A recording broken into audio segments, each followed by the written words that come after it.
कलंकीमा अवस्थित नेपालकै पहिलो ठूलो र अत्याधुनिक होलसेल बजार एनबीटीसी सञ्चालनमा कम्प्लेक्समा सम्पूर्ण फेन्सी तथा कस्मेटिक सामानहरू होलसेल मूल्यमा उपलब्ध छन्। दर्शकवृन्द नमस्कार। केन्द्रबिन्दु अनलाइन टिभीबाट हरेक दिन बेलुका प्रसारण हुने केन्द्रबिन्दु न्यूजमा तपाईँ सम्पूर्णलाई स्वागत गर्न चाहन्छु। म छु सिमरन स्याङ बतामङ। केन्द्रबिन्दु न्यूजमा हामी दिनभरिका टप 5 खोजमूलक तथा महत्त्वपूर्ण समाचारहरू सम्प्रेषण गर्ने गर्छौं। सुरु गरौं आजका समाचारहरूका प्रमुख शीर्षकहरूबाट। नेकपा स्थायी कमिटी बैठकमा प्रचण्डको प्रस्तावमाथि छलफल नगर्ने ओली कडान कायमै। आन्तरिक गृह कार्य तथा अनौपचारिक संवाद खोज्न भन्दै एक साताका लागि बैठक स्थगित। सरकारद्वारा एकीकृत परराष्ट्र नीति सार्वजनिक। कोही शत्रुता नभई सबै मित्रता हुने गरी परराष्ट्र नीति अवलम्बन गरिएको परराष्ट्र मन्त्री गेवालीको भनाई। साताको पहिलो दिन शेयर बजारमा उच्च गिरावट। लगानीकर्ताले एकै दिन गुमाए 1,65 अर्ब रुपैयाँ। 25औं मिस नेपाल बनिन् नम्रता श्रेष्ठ। 21 प्रतिस्पर्धीलाई उछिन्दै क्राउन पहिरिन सफल। र भारतमा कडा बन्दै किसान आन्दोलन। कृषि सम्बन्धी नयाँ कानूनहरूप्रति असन्तुष्टि जनाउँदै मंगलबार पूरा भारत बन्दको घोषणा। जस्तै परिस्थितिमा पनि होन्डा छ सधैँ तपाईसँगै। त्यसैले अब होन्डा हुनेछ तपाईसँग मात्र 1 रुपियाँको डाउन पेमेन्ट वा 1 रुपियाँको इएमआई वा 1% इन्ट्रेस्ट रेटमा। थप जानकारीका लागि यी नम्बरमा कल गर्नुहोस् वा माथि दिएको लिङ्क क्लिक गर्नुहोस्। होन्डा छ सधैँ तपाईसँगै। शर्माजी चाउचाउ। कुन चाउचाउ? जसमा फाइदा छ। कसलाई फाइदा? हामीलाई कि ग्राहकलाई? तपाईलाई फाइदा हुने प्रीति चाउचाउ। फाइदा के छ यसमा?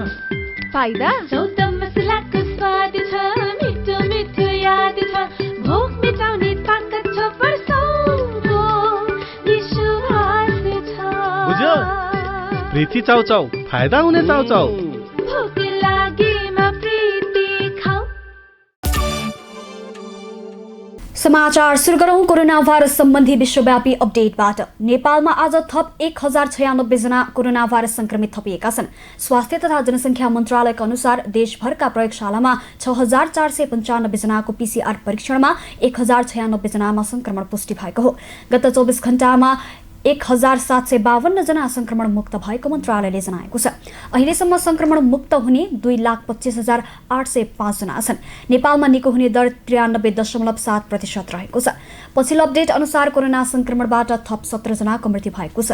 अहिलेसम्म मृत्यु हुनेको कुल संख्या 1594 रहेको छ।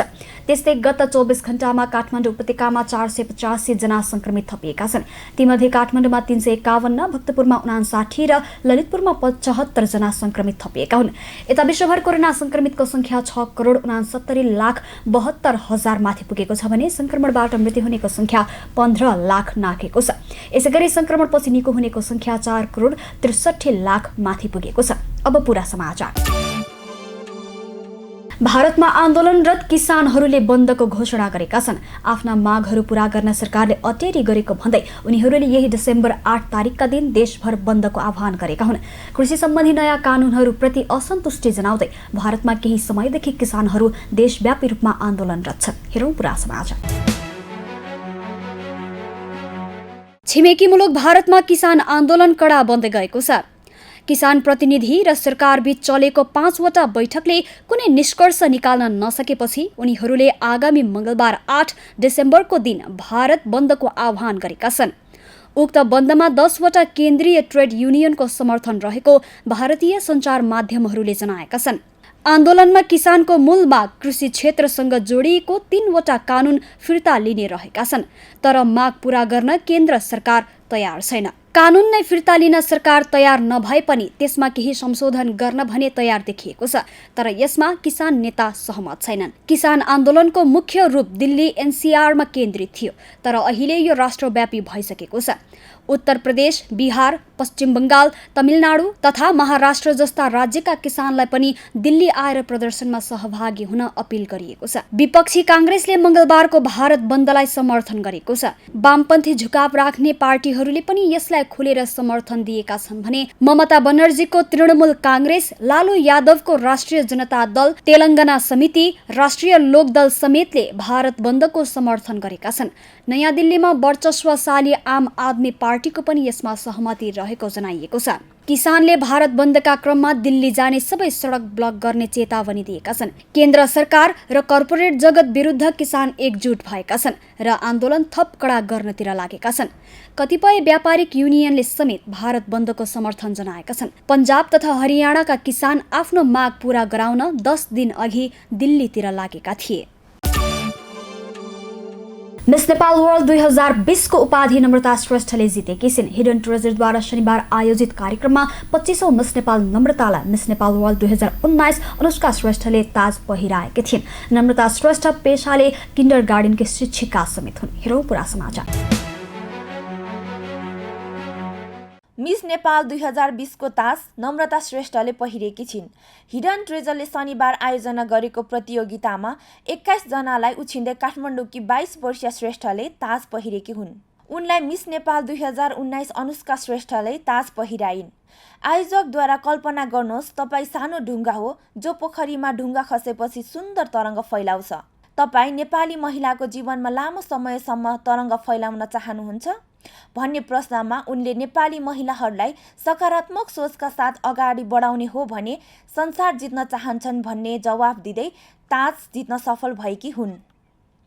मिस नेपाल श्रेष्ठले नगद 2,50,000 सहित कार्यालय प्रयोजनका लागि गाडी समेत पाएकी छिन्। मिस नेपाल श्रेष्ठ अब हुने मिस वर्ल्ड प्रतियोगितामा नेपालको तर्फबाट सहभागी हुने छिन्।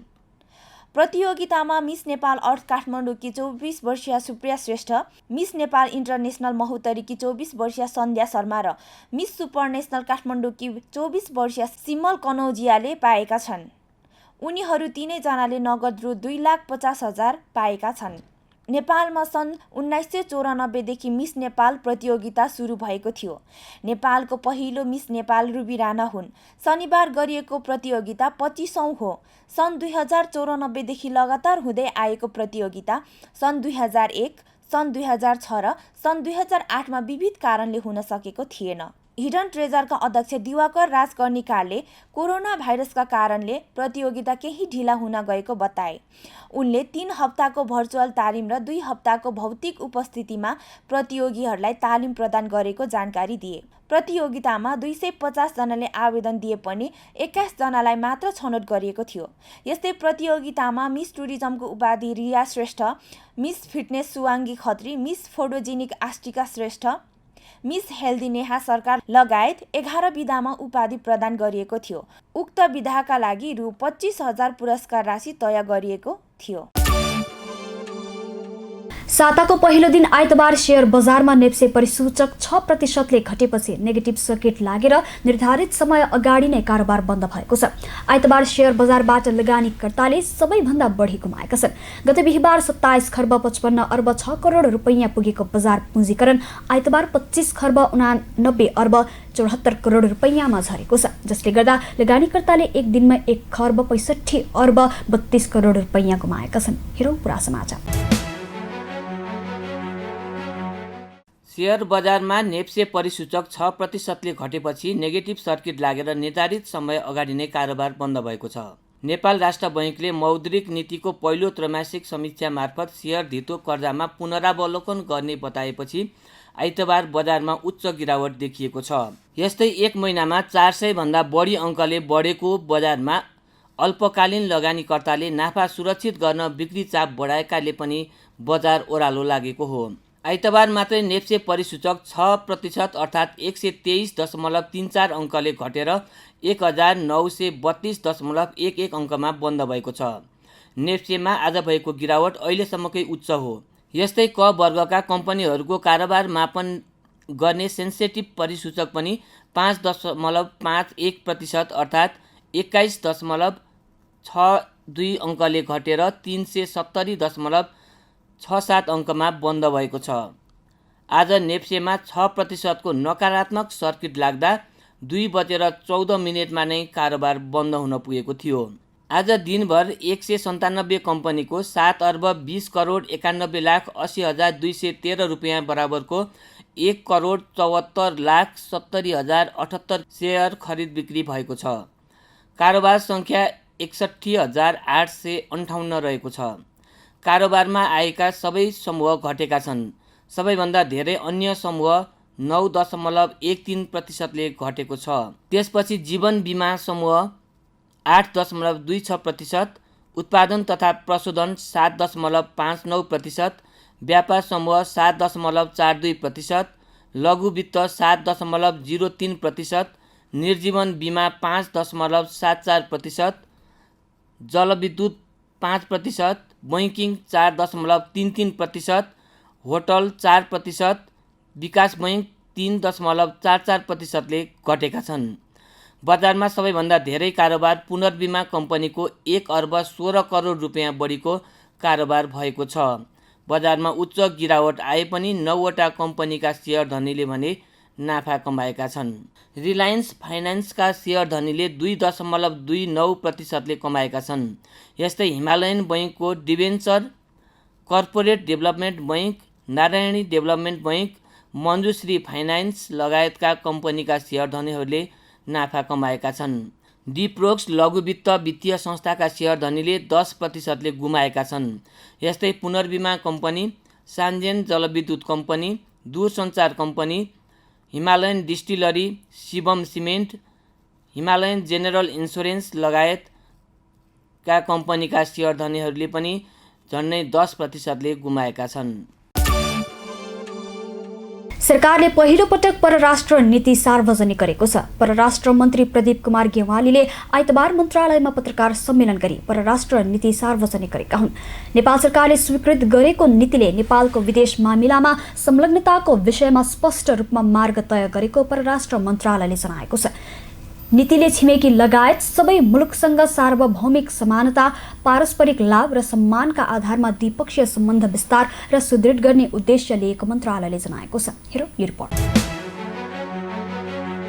सरकारले एकीकृत परराष्ट्र नीति सार्वजनिक गरेको छ। आइतबार परराष्ट्र मन्त्रालयमा पत्रकार सम्मेलन आयोजना गरी परराष्ट्र मन्त्री प्रदीप कुमार ग्यावालीले नेपालको परराष्ट्र नीति 2077 सार्वजनिक गरेका हुन्। कार्यक्रममा परराष्ट्र मन्त्री ग्यावालीले कोही शत्रुता नभई सबै मित्रता हुने गरी परराष्ट्र नीति अवलम्बन गरिएको बताए। संसारमा राजनीतिक शक्ति र व्यवस्थाको हिसाबले भिन्दा भिन्दै प्रणालीहरू रहेको भए पनि नेपालको परराष्ट्र नीति तर्जुमा गर्दा निश्चित विचारधारा र राजनीतिक प्रणालीलाई आधार बनाइएको पनि ग्यावालीले प्रश्न पारे। कुनै पनि देशसँग नजिकको वा टाढाको भनेर कूटनीतिक व्यवहारमा फरक पार्न नखोजिएको पनि मन्त्री ग्यावालीले बताए। परराष्ट्र नीतिले आर्थिक कूटनीतिकलाई प्राथमिकता दिँदै जलवायु परिवर्तन, अन्तर्राष्ट्रिय क्षेत्रीय मञ्चमा नेपालको स्थान लगायतका विषयमा समेत जोड दिएको मन्त्री ग्यावालीको भनाइ छ। त्यसलाई हामीले चाहिँ मन्त्र जस्तै बनायौँ, amity with all, enmity with none. सबैसँग शत्रुता, मित्रता, कसैसँग छैन शत्रुता भन्ने कुरालाई चाहिँ हामीले मन्त्र जस्तो बनायौँ। हेर्दा एउटा शब्द अथवा वाक्यांश जस्तो देखिए पनि यसको अर्थ छ। त्यो अर्थ के हो भनेदेखि अब संसारमा पोलिटिकल सिस्टमका हिसाबले पनि भिन्न भिन्न सिस्टमहरू छन्, स्ट्रेन्थका हिसाबले पनि भिन्न भिन्न स्ट्रेन्थ भएका देशहरू छन्, अलायन्सको हिसाबले पनि भिन्न भिन्न अलायन्सहरू छन्। तर हामी हाम्रा सम्बन्धहरू निर्धारण गरिरहँदा, नीतिहरू तर्जुमा गरिरहँदाखेरि चाहिँ पर्टिकुलर आइडियोलोजीलाई, पर्टिकुलर पोलिटिकल सिस्टमलाई, पर्टिकुलर एउटा चाहिँ उसलाई आधार बनाएर ती अमुक देशहरू हाम्रा अलिक टाढाका हुन् अथवा इभन होस्टाइल देशहरू हुन् अनि यस्ता मात्रै हाम्रा मित्रहरू हुन् भनेर जान्छौँ कि? स्वतन्त्र र सन्तुलित परराष्ट्र नीतिको सञ्जालबाट सार्वभौमिक समानता, पारस्परिक लाभ र सम्मानका आधारमा बाह्य सम्बन्ध सुदृढ गर्दै समग्र राष्ट्रहितको सम्वर्धन र प्रवर्धन गर्ने लक्ष्य परराष्ट्र नीतिले लिएको छ। छिमेकी लगायत सबै मुलुकसँग सार्वभौमिक समानता, पारस्परिक लाभ र सम्मानका आधारमा द्विपक्षीय सम्बन्ध विस्तार र सुदृढ गरिने पनि परराष्ट्र नीतिले उल्लेख छ। यस्तै अन्तर्राष्ट्रिय तथा क्षेत्रीय मञ्चमा नेपालको पहिचान र प्रतिनिधित्व अभिवृद्धि गरी राष्ट्रिय हितको प्रवर्धन गर्ने विषयलाई समेत समावेश गरिएको छ। विदेशमा पेसा, व्यवसाय र रोजगारीमा संलग्न नेपाली समुदाय र कानुनी व्यक्तिको हितको संरक्षण गर्ने विषय पनि परराष्ट्र नीतिमा समावेश गरिएको मन्त्री ग्यावालीले बताए। उनले नेपालले लामो समयदेखि अपनाउँदै आएको असंलग्न नीतिलाई निरन्तरता दिने समेत प्रश्न पारेका छन्। केन्द्रबिन्दु समाचारमा टप 1 न्युजको पालो। सत्तारूढ नेकपाको स्थायी कमिटी बैठक 1 हप्तासम्मलाई स्थगित भएको छ। आइतबार पार्टी केन्द्रीय कार्यालय धुम्बाराहीमा प्रधानमन्त्री एवं अध्यक्ष ओलीको अनुपस्थितिमै सुरु भएको बैठक मङ्सिर 28 गतेसम्मलाई स्थगित भएको हो। आजको बैठकमा प्रधानमन्त्री एवं अध्यक्ष ओलीले आफू अनुपस्थित भए पनि अनुपस्थित हुनुको कारण भने एक पत्र पठाएर जानकारी गराएका थिए। हेरौँ यसै विषयमा रहेर तयार पारिएको यो पूरा समाचार। सत्तारूढ दल नेपाल कम्युनिस्ट पार्टी नेकपाको स्थायी कमिटी बैठक 1 साताका लागि स्थगित भएको छ। अध्यक्षद्वय केपी शर्मा ओली र पुष्पकमल दाहालले प्रस्तुत गरेका छुट्टा छुट्टै प्रस्ताव अध्ययन गर्नका लागि भन्दै एक बैठक 1 साताका लागि स्थगित गरी मङ्सिर 28 गते दिउँसो 1 बजे बस्ने गरी बोलाइएको हो। बैठकपछि पत्रकारहरूसँग संक्षिप्त कुराकानी गर्दै पार्टी प्रवक्ता नारायण काजु श्रेष्ठले प्रस्तावमाथि अध्ययन गर्नका लागि समय दिएको बताए। बैठकमा प्रधानमन्त्री एवं अध्यक्ष ओलीलाई सहभागी नभई आफू आउन नसक्नुको कारण खुलाइ पत्र पठाएको पनि प्रवक्ता श्रेष्ठले बताए। बैठकमा सचिवालय सदस्य ईश्वर पोखरेलले अध्यक्ष ओलीले पठाएको पत्र पढेर सुनाएका थिए। अध्यक्ष ओलीले पत्र मार्फत अध्यक्ष प्रचण्डले ल्याएका प्रस्ताव बैठकमा छलफलका लागि राख्न नमिल्ने भएकाले आफू उपस्थित नभएको जानकारी गराएको पनि प्रवक्ता श्रेष्ठले बताए। आजको बैठकमा अर्का अध्यक्ष कमरेड केपी शर्मा ओली उपस्थित हुनु भएन र उहाँले आफ्नो अनुपस्थितिको कारण देखाउँदै बैठकलाई सम्बोधन गरेर एउटा पत्र पठाउनु भएको छ। बैठकको प्रारम्भमै सचिवालयको सदस्य कमरेड ईश्वर पोखरेलले उक्त पत्र वाचन गरेर स्थायी कमिटीको बैठकलाई जानकारी गराउनुभयो। आइतबारको बैठकमा ओली अनुपस्थित भए पनि कार्यकारी अध्यक्ष पुष्पकमल दाहालले भने आफ्नो धारणा राखेका थिए। बैठकमा पार्टीभित्र देखा परेका तमाम समस्या र सो समस्या निवारणका लागि चालिनुपर्ने कदमका बारेमा प्रचण्डले स्थायी कमिटी सदस्यका माझमा ब्रिफिङ गरेको प्रवक्ता श्रेष्ठले जानकारी दिए। प्रवक्ता श्रेष्ठका अनुसार आन्तरिक गृह कार्य गर्नका लागि तथा अनौपचारिक संवाद खोज्नका लागि भन्दै बैठक मङ्सिर 28 गतेसम्मका लागि स्थगित गरिएको हो। उनका अनुसार मङ्सिर 25 का लागि बोलाइएको केन्द्रीय कमिटी बैठक पनि पुस 5 गतेसम्मका लागि सारिएको छ। यतिन्जेल केन्द्रबिन्दु न्युज हेरेर साथ दिनुभएकोमा तपाईँ सम्पूर्णलाई धेरै धेरै धन्यवाद। भोलि पुनः यही समयमा आउने बाचा गर्दै छुटिन चाहन्छौँ। नमस्ते। केन्द्रबिन्दु न्युज हेर्दै गर्नुहोला।